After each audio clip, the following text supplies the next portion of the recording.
ಇನ್ನು ಸಾಕಷ್ಟು ವಿರೋಧದ ಮಧ್ಯೆ ನಾಳೆಯಿಂದ ಜಾತಿ ಗಣತಿ ಸಮೀಕ್ಷೆ ಆರಂಭ ಆಗ್ತಾ ಇದೆ. ನಾಳೆಯಿಂದ ಶುರುವಾಗಲಿದೆ ಜಾತಿ ಗಣತಿ ಸಮೀಕ್ಷೆ.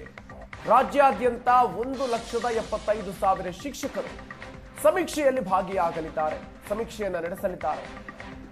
16 ದಿನಗಳ ಕಾಲ ನಡೆಯಲಿರುವಂತಹ ಜಾತಿ ಸಮೀಕ್ಷೆ ಇದು. ಪ್ರತಿ ಕುಟುಂಬಕ್ಕೆ 60 ಪ್ರಶ್ನೆಗಳನ್ನ ಗಣತಿದಾರರು ಕೇಳಲಿದ್ದಾರೆ. ಈಗಾಗಲೇ ಮನೆಗಳಿಗೆ ಸ್ಟಿಕ್ಕರ್ಗಳನ್ನ ಅಂಟಿಸಲಾಗಿದೆ. 150 ಮನೆಗಳಿಗೆ ಒಬ್ಬ ಶಿಕ್ಷಕರು ಗಣತಿದಾರರಾಗಿ ನೇಮಕವನ್ನ ಮಾಡಲಾಗಿದೆ. ಮೊಬೈಲ್ ಆಪ್ ಮೂಲಕ ಮನೆ ಸಮೀಕ್ಷೆಯನ್ನ ನಡೆಸಲಾಗುತ್ತೆ.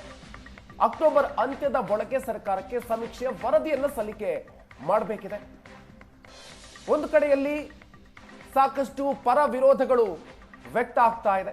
ಇದರ ಮಧ್ಯೆ ಯಾವುದೇ ಪರ ವಿರೋಧಗಳಿಗೂ ಕೂಡ ಕ್ಯಾರೆ ಅನ್ನದೇ ಹಿಂದುಳಿದ ವರ್ಗಗಳ ಆಯೋಗ ಕೆಲ ಬದಲಾವಣೆಗಳೊಂದಿಗೆ ನಾಳೆಯಿಂದ ಜಾತಿ ಗಣತಿ ಆರಂಭಿಸ್ತಾ ಇದೆ. ಇನ್ನು ಜಾತಿ ಕಾಲಂಗಳ ವಿಚಾರದಲ್ಲಿ ಜನರಿಗೆ ಮುಕ್ತ ಅವಕಾಶವನ್ನು ಕೂಡ ಕೊಡಲಾಗಿದೆ.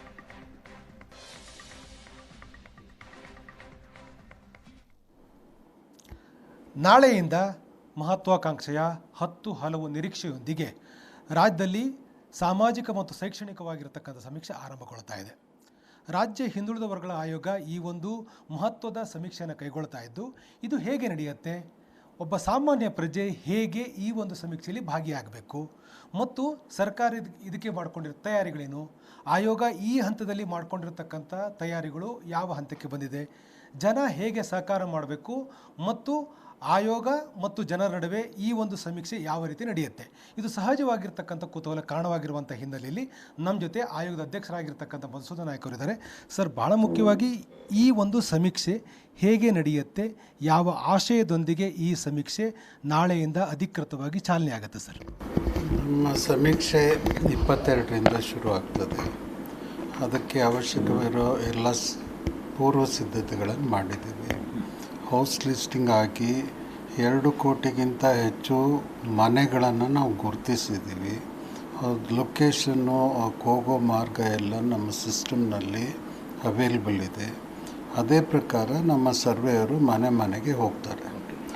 ಅವರು ಒಬ್ಬೊಬ್ಬ ಸರ್ವೇಯರಿಗೆ 150 ಮನೆಗಳನ್ನು ಗುರುತಿಸಿ ಬ್ಲಾಕನ್ನು, ಈ ಬ್ಲಾಕ್ನಲ್ಲಿರೋ 150 ಜನರ ಮನೆಗೆ ತಾವು ಹೋಗಿ ಡಾಟಾ ಕಲೆಕ್ಟ್ ಮಾಡಬೇಕು ಅಂತ ಅವರಿಗೆ ಟ್ರೈನಿಂಗ್ ಕೊಟ್ಟು ಅವ್ರನ್ನ ಸೋಮವಾರದಿಂದ ಅವರು ತಮ್ಮ ಕೆಲಸ ಕಾರ್ಯ ಮಾಡ್ತಾರೆ. ಬೆಂಗಳೂರು ವ್ಯಾಪ್ತಿಯಲ್ಲಿ ಬಿಟ್ಟು ಬೇರೆ ಕಡೆ ಈ ಸರ್ವೇಯರು ಜನರಲ್ಲಿ ಟೀಚರ್ಸ್ ಇರ್ತಾರೆ. ಈ ಸರ್ವೆಗೆ ನಿಮ್ಗೆ ಈಗಾಗಲೇ ತಿಳಿಸಿದ ಹಾಗೆ ಪ್ರಥಮವಾಗಿ ನಮಗೆ ಅವಶ್ಯಕವಿರೋದು ಆಧಾರ್. ಈ ಆಧಾರ್ ಯಾಕೆ ನಾವು ಹೇಳ್ತಾ ಇದ್ದೀವಿ ಅಂದರೆ, ಇದರಿಂದ ಡುಪ್ಲಿಕೇಶನ್ ಆಗೋಲ್ಲ.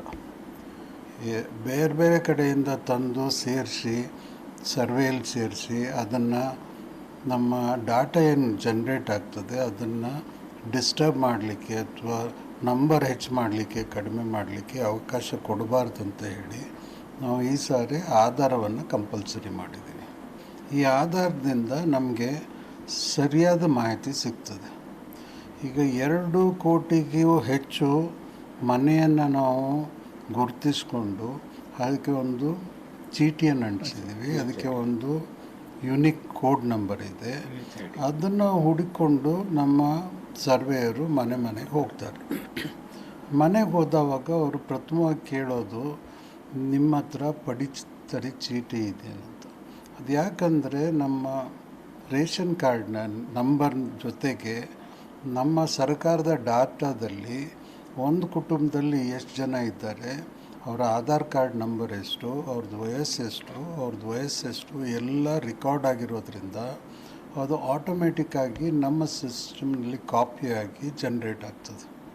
ಒಬ್ಬ ಕ್ರೈಸ್ತ ಬಿಲ್ಲವ ಕ್ರಿಶ್ಚಿಯನ್, ಈಡಿಗ ಕ್ರಿಶ್ಚಿಯನ್, ಕುರುಬ ಕ್ರಿಶ್ಚಿಯನ್, ಬ್ರಾಹ್ಮಣ ಕ್ರಿಶ್ಚಿಯನ್, ಈ ರೀತಿಯಾಗಿರ್ತಕ್ಕಂಥ ಪದವನ್ನು ಬರದ ಮಾತ್ರಕ್ಕೆ ಅಥವಾ ಆ ಥರದ ಪದಗಳಿರೋ ಕಾರಣಕ್ಕಾಗಿ ಸರ್ಕಾರ ಅದನ್ನು ಬದಲಾವಣೆ ಮಾಡಿಕೊಟ್ಟಿದೆ. ಆ ಕಾಲಮ್ಗಳನ್ನು ತೆಗೆದು ಈಗ ಸಮೀಕ್ಷೆ ಮಾಡ್ತಾ ಇದೆ ಅಂತಕ್ಕಂಥ ಮಾತುಗಳು ಕೂಡ ಹೊರಗಿದೆ ಸರ್.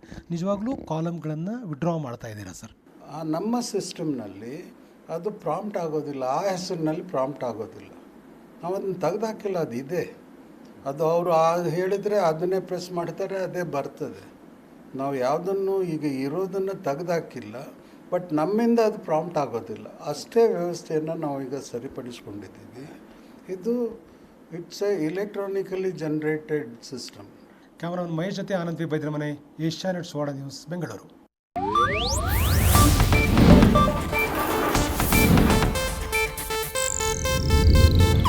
ಇದು ಏಷ್ಯಾನೆಟ್ ನ್ಯೂಸ್ ನೆಟ್ವರ್ಕ್ ಪ್ರಸ್ತುತಿ.